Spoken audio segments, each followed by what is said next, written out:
This is Hollywood's biggest problem. Oh, wrong slide.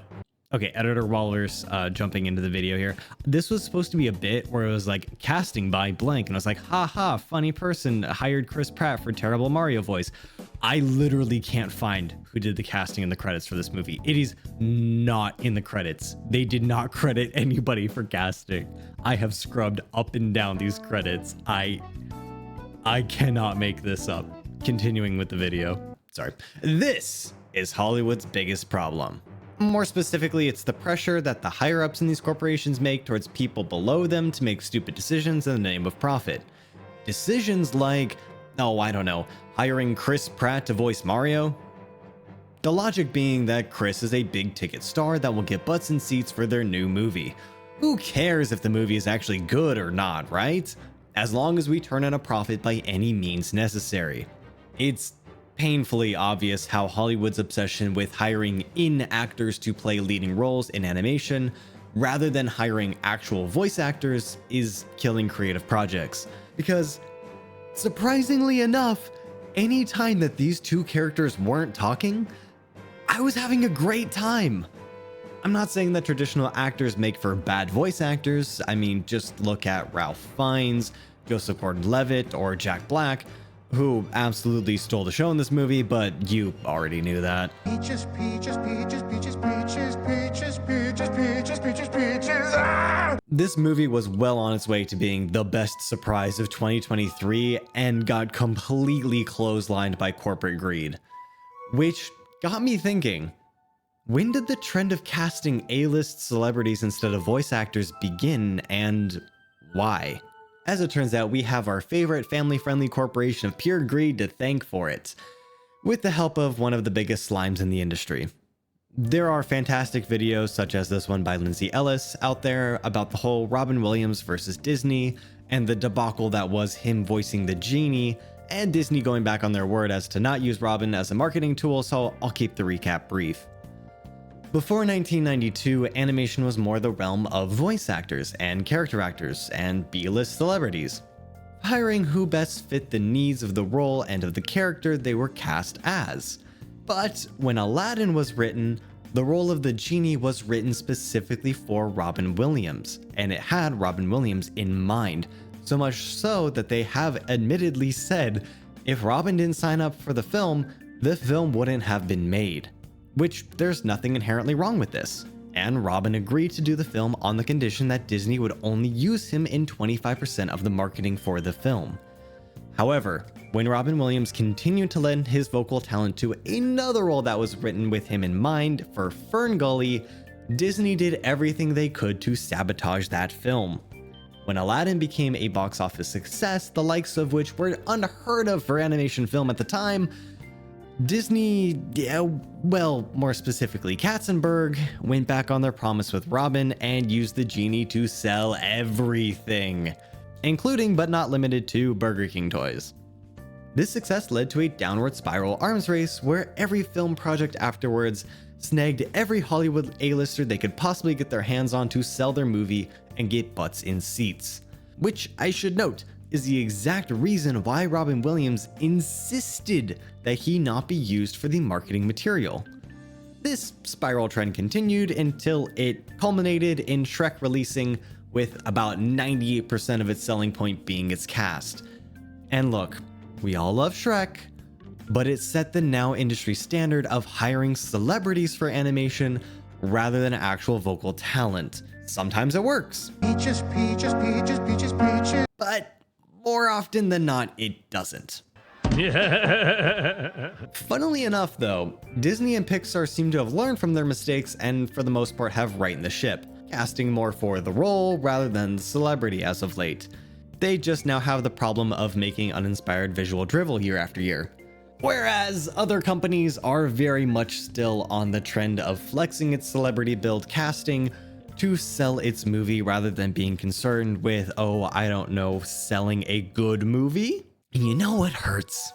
This movie was actually good. Like, really good. From a writing and technical and everything standpoint, it was a good movie. And it was a good movie so long as this character or any of the Kongs weren't talking. Not you, King. You were great. Which I should also mention, Seth Rogen didn't even want to be a part of the cast of this movie and did it for a paycheck. And it's not my words, it's his.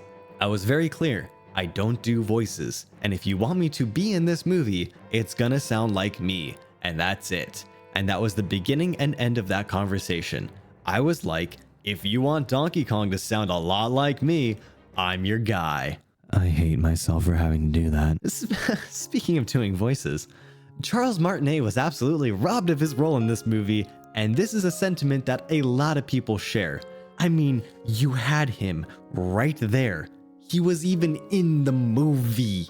I mean, just look at the reactions to the French trailer for this movie that went absolutely viral because guess what? It sounded like Charles. Okay, fine, execs, you don't want to have a Mario voice for the movie, but at least hire somebody who can vocal act. Whether it be a character actor or a vocal actor, because this is just painful. I am so glad we spent our life savings on this commercial. I think the point that really drives this home is Charlie Day. Does he do a Luigi voice for the entire movie? No. Is he still enjoyable, believable, and likable in this movie? Yes, yes, and absolutely yes. I really want to like this movie. And in a lot of ways, I really do. And I can't believe these words are about to leave my mouth. But this movie is true to the Mario IP? There are so many clever references here that die-hard Mario and Nintendo fans will appreciate. Forward aerial. And it's the most visually creative and interesting and enjoyable film that Illumination has produced. It mixes in fun screen smears to emphasize the cartoony nature of the movie while also indulging in their signature glossy, over-polished shine. I'm not saying it's as visually creative as something like Spider-Verse, but this is how you make a pure 3D animation movie creative. Also, surprisingly for me, the music was fantastic. And it had so many nods to the franchise with all of these old classic 8-bit songs remastered to give them a bit more oomph. Although I didn't really care for the 80s cheese segments, it just kind of felt weird and out of place. For me, this will forever be the movie that almost was. It almost was a love letter to people that grew up as Nintendo kids. It almost was one of the best family flicks that didn't take itself too seriously. It almost was fantastic. It almost was the most fun I had watching a movie in 2023, but it wasn't.